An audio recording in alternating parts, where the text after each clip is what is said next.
Happy New Year, everyone. I'm Dr. Céline Gounder, the host of In Sickness and in Health.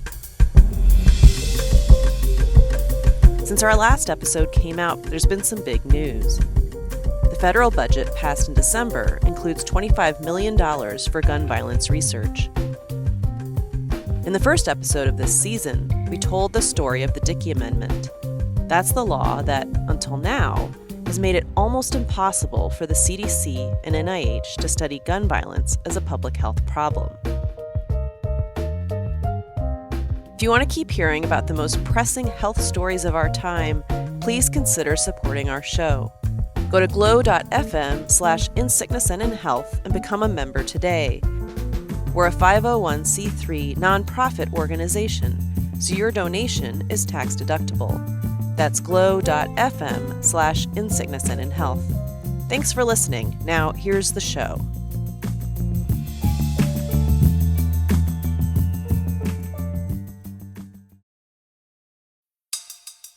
When you're shooting back at people that are shooting at you with these rapid-fire assault weapons, you just learn how powerful they are. When we are bringing a war zone to high schools, that's not protecting the life and liberty of Americans. When you have combat veterans, saying, hey, if we could do a little something to reduce the level of gun violence in America, I would hope people would listen. Welcome back to In Sickness and in Health, a podcast about health and social justice. I'm Dr. Céline Gounder. This season, we're looking at gun violence in America.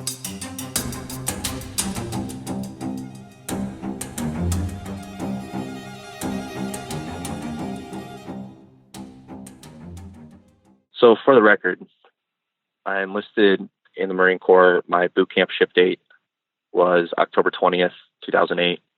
I exited October 19th, 2013. This is Pete Lucier. Pete grew up between St. Louis and Dallas in a military family, a family that valued service, learning, and self-reliance. There is a tradition of service in my family. My father's brother, my uncle, was a Green Beret in Vietnam.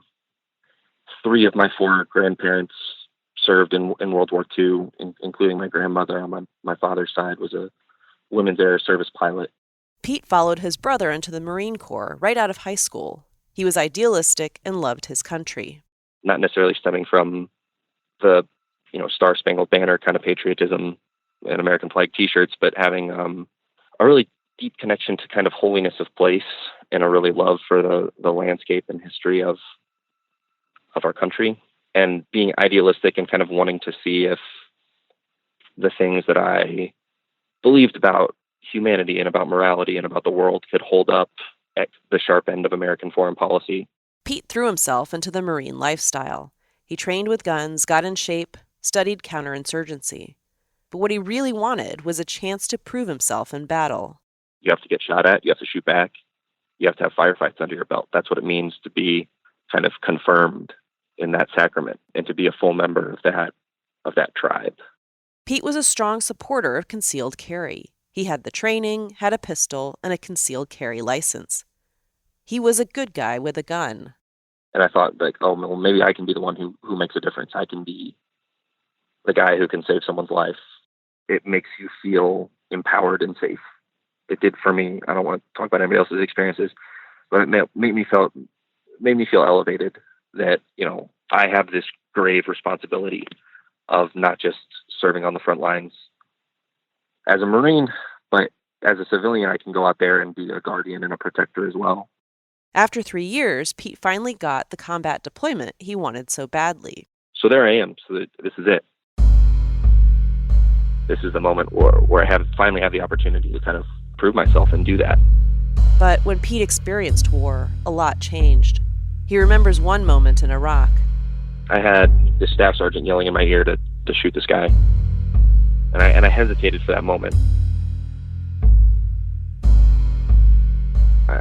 Not 100% sure why. When he had the chance to kill someone, Pete didn't take the shot.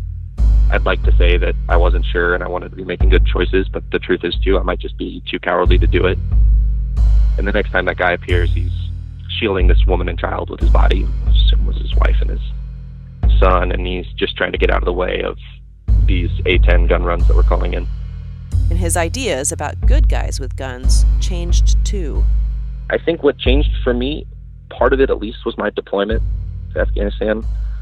I think I saw that the chaotic nature of gunfights makes making a difference incredibly difficult. And it's difficult for a squad of Marines who are trained together and who can move in perfect unison and who have a wide variety of firearms and a lot of things at their disposal. It can still be difficult for them to achieve what they want to achieve. So just on a practical level, I wondered, is it realistic for me to think about trying to make a difference in a violent encounter if I'm armed or not? That was just a personal experience and journey for me, and so I decided to stop and carry weapons anymore. And I thought, there's other ways that I can be of practical use if I ever find myself in that situation. Veterans have a unique place in American society. They take an oath to protect the Constitution. They risk their lives in service to their country. And when it comes to guns, there are few who know more than they do.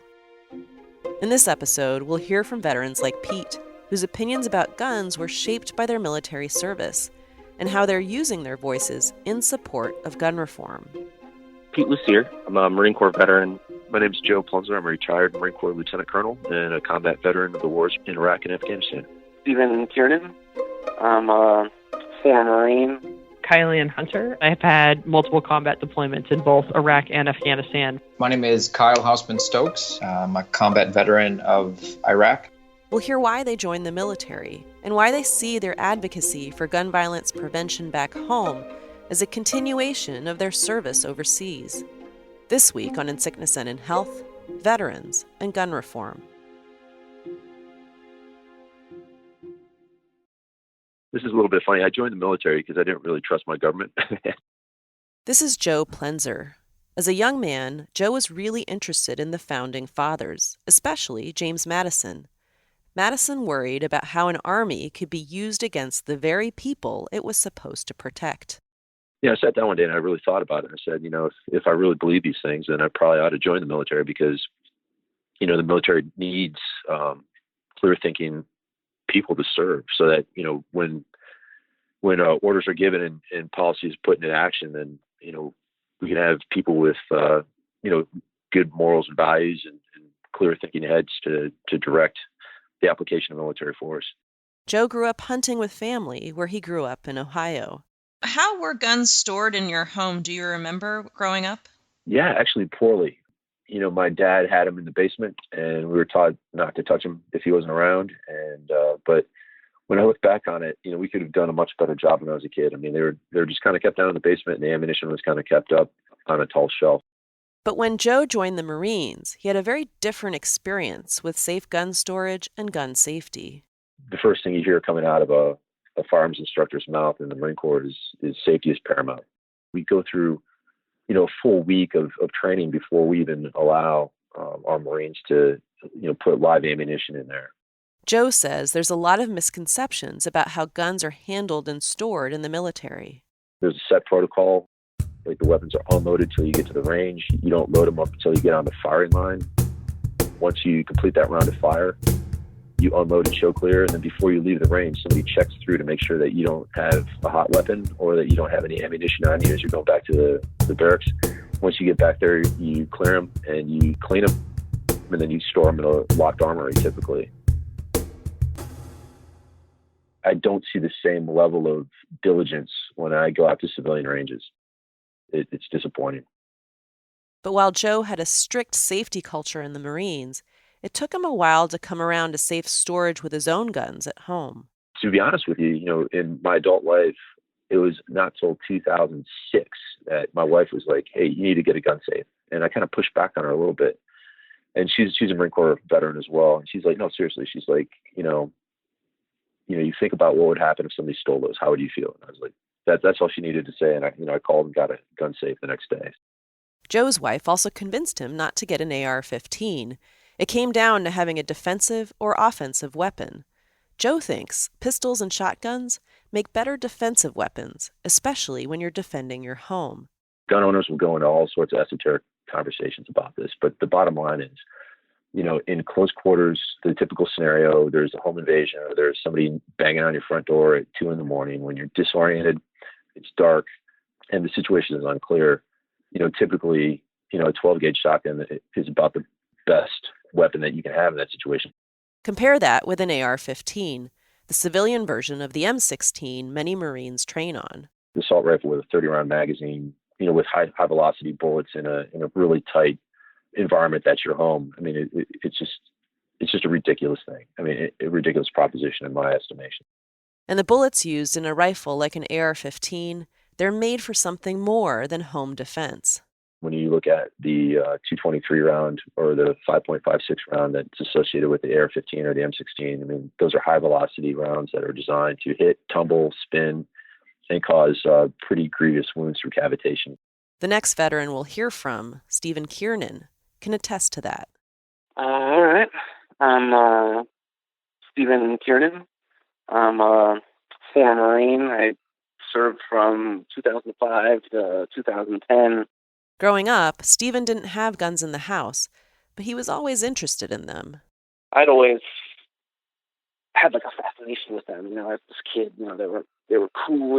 They made these big sounds, and they made you feel like real powerful when you would shoot them. It wasn't until I got in the Marine Corps when I really learned, about weapons, how to handle them, how to use them, how to shoot them. Like Pete, Stephen says he was a patriotic kid. He supported the Iraq War, but he was looking for something else. Growing up, like in junior high or high school, I was never like a big, tough kid. I played football, but for a couple of years until I broke my collarbone and then I quit. I was never super popular or anything like that. So I guess I felt this need to want to prove myself. How do you prove you're big and tough? The ultimate thing is, graduating Marine Corps boot camp. Stephen joined right out of high school. The Marines had a big impact on him. First couple of years I was in the Marines, it was really a boost in, my physical fitness, a boost in my confidence, and I became a lot more confident in the things I did, a lot more self-disciplined and motivated. But when Stephen was deployed, tragedy struck. One day, he was hit with an IED. The explosion nearly killed him. He had to have both his legs amputated. Stephen went back to the U.S. to recover at Walter Reed National Military Medical Center. Being in a hospital at Walter Reed, I knew lots of people with gunshot wounds. I saw the aftermath of what they look like. So you really see just how bad these, bullets and rifles can do to you. Well, I think that's an important point, too, because we tend to focus on, the people who die from gunshot wounds, whether it's fighting overseas or here in this country. We don't really think about all the people who do survive and what their life is like afterwards. Yeah, and it's, movies and television, they don't really do them justice, because you watch a movie, someone gets shot, they shake it off and keep doing whatever hero thing they were doing. But in reality, bullet wounds, especially from assault rifles like AK-47s or AR-15s or whatever, you get shot in the leg or the arm, you could lose your whole limb because it just smashes the bone, tendon, rips off all the muscle and meat. They're pretty nasty stuff. I've seen guys where they were shot in the thigh and they had, a fairly small hole in the front, but in the back, their entire back of their thigh was just a big gaping wound from where it exited out the back of them. I knew guys who had, taken bullet wounds or shrapnel wounds in the abdomen, and they had a colostomy bag for, 6 months to a year. I never really could comprehend the gravity of, what these wounds were like until, you're faced with it, every day. Seeing the human cost of war around him at the hospital, and later, adjusting to life as a double amputee at home took its toll on Stephen. PTSD, depression, and wondering, was it worth it? You kind of see everyone when you get home from Iraq or Afghanistan.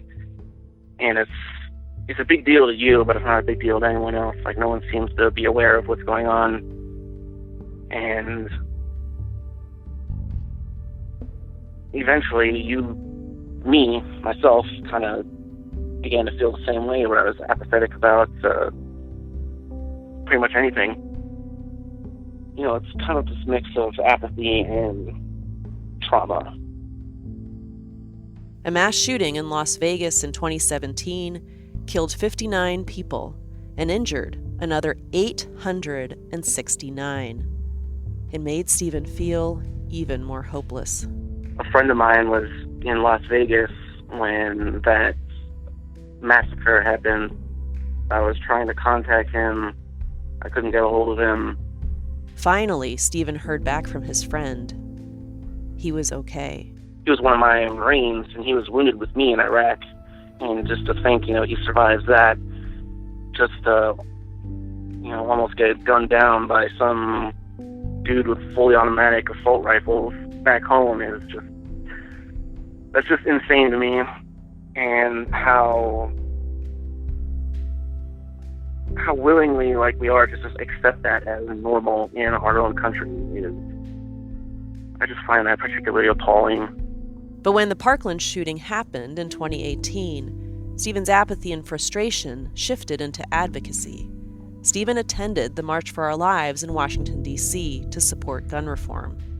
To see these, young 17, 18-year-old kids step up and to not take no for an answer and to not accept the status quo, that made me feel really good as, just an American.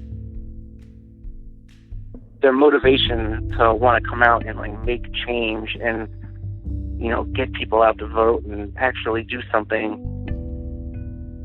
really motivated me to finally come out and participate in some activism myself. So that was one of the reasons I wanted to get out there and just show my support for them and just kind of have their back and back them up.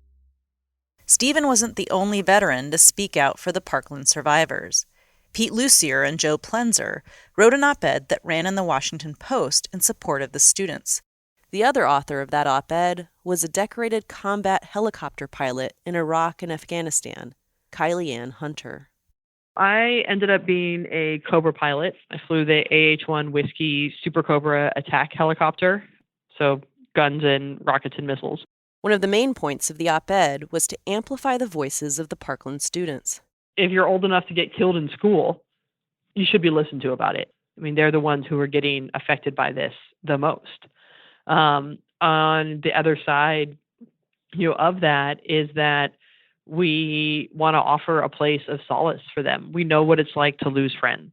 We know what it's like to be terrified of noises, of smells, of sounds, of places, and that if there's anything we can do to help facilitate their healing and help facilitate conversations, we're here for them. The Washington Post op-ed also announced a social media campaign called Vets for Gun Reform. Most importantly, we believe in facilitating conversations around why people own guns and what guns actually are. And that's where one of the biggest things I think that we can be an advocate for, because when you have honest conversations around people about why they own guns, what guns are, what guns are actually intended to do, you're more likely to see people want common sense legislation around them. Kyleanne has lost friends in combat. She's lost friends and fellow veterans to gun-related suicide. Kyleanne says there's a lot of issues at play, but in the end, it always comes down to the gun.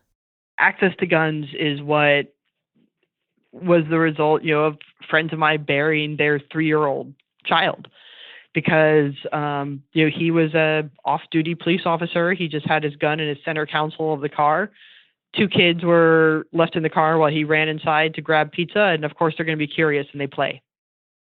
Too often in this country, we try to blame everything but the guns. But the one constant, the one consistency is easy access to weapons. And I think more importantly than easy access to weapons, the cavalier attitude that Americans have when talking about weapons is responsible for a lot of unnecessary and preventable death. Kyleanne, Joe, and Pete agree that there's a lot civilian gun culture can learn from the military. In the Marine Corps, honor, courage, and commitment is all about putting yourself after others, about honoring your commitment to this country and these ideals. And the gun culture is all about my right to own a gun at all costs. And it doesn't matter what happens to anybody else. Kyleanne thinks that mass shootings shouldn't have to be the price of the Second Amendment.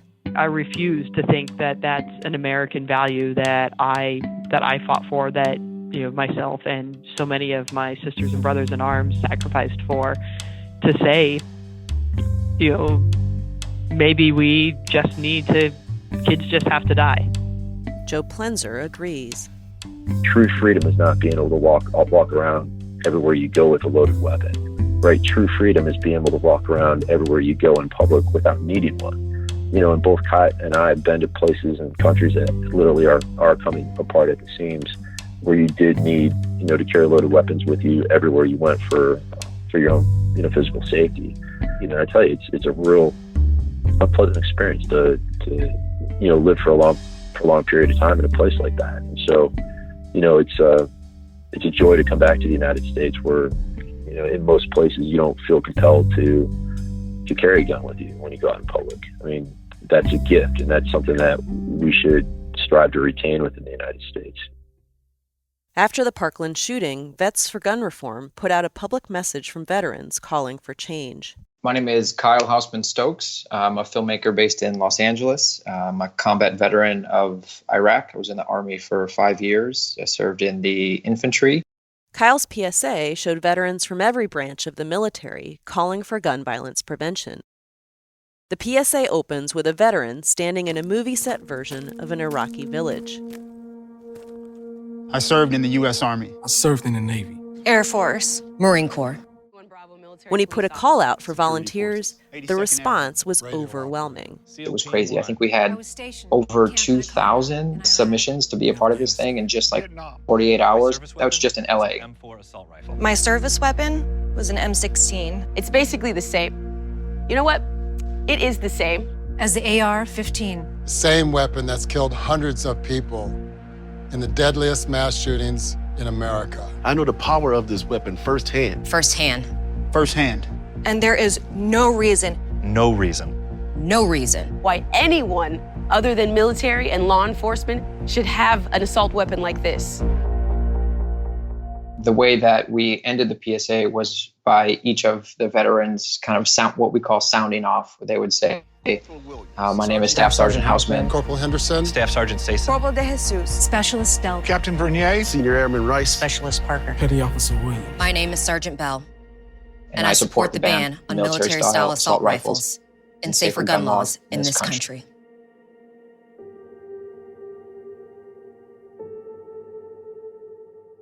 The video went online March 24th, 2018, the same day as the March for Our Lives in Washington, D.C. After the PSA debuted, maybe even more special to me than the view count were the comments. People would comment on the video, whether it be on Facebook or Twitter, and they would sound off and they would say the exact same thing. So in a way, it was kind of like this digital echo of voices that I wish we could use that in some way to kind of show how many veterans out there feel the same way. Of course, not all veterans support gun reform. Here's Stephen Kiernan again. Since the March for Our Lives, where I got involved with a couple interviews, and then on social media, or posting, especially with the hashtag Vets for Gun Reform. A lot of people on the pro-gun side, the pro-NRA side, they don't really want to hear what we have to say. I've just gotten a lot of, hate messages of people calling me an oath breaker. That slur, oath breaker, hits Stephen hard, especially when it comes from other veterans. It suggests that because he doesn't support an absolutist view of the Second Amendment, he's breaking his oath to protect the Constitution. Stephen sees a double standard when it comes to when and how veterans can speak up. Conservatives and the right, especially the NRA, has kind of latched on to veterans as to be like their spokesman, because they're kind of playing off the support the troops post 9/11 world that we live, where, you know, if you're a vet, somehow you can never be questioned, or anything said against you is somehow disrespecting the troops. So they kind of use vets as a shield to guard against any kind of criticism from outside groups. But that somehow doesn't translate to the other way, where all of a sudden, if you're a veteran and you're going against the conservative, right-leaning grain of most veterans, then you somehow surrendered your right to any kind of opinion or any benefit of the doubt because you served. So that's kind of disappointing to deal with when you got other, you know, other Marines yelling at you, calling you an oath breaker, stuff like that. Not the kind of camaraderie and brothership they teach you in the military. Veterans are not a monolith. There are many who support gun reform and many who don't. But for those who do support gun violence prevention, they don't see it as an attack on the Second Amendment. They see gun safety as a continuation of their public service. Here's Kyleanne Hunter. I come in as a gun owner and a veteran. I'm not trying to rip apart the Second Amendment. I am trying to be commonsensical about what's going to save lives. Most importantly, I bring a commitment to continue to protect Americans and to save American lives. And I think being able to continue that in my civilian career is very, very important. Pete Lucier. I'm just really glad that I've had the opportunity to participate in some way, because I think it's a continuation of my service. This is another way I can give back to a country that's given me a lot, and a lot of opportunity and a lot of benefits. I hope that I participated in keeping Americans safe when I served abroad, and I hope that what I'm doing now continues to keep Americans safe here at home. That's it. Like moms and students, veterans have brought new energy and expertise to the gun violence prevention movement. They've been steeped in military gun culture. It's a culture that places tremendous emphasis on gun safety. And yet, even among vets, there's disagreement on gun reform. And those who do speak in favor of such reforms often come under attack from their peers and civilians who practice a different kind of gun culture. In our next episode, we'll hear from yet another group that's stepping up, doctors and other healthcare providers like me. That's next time on In Sickness and in Health.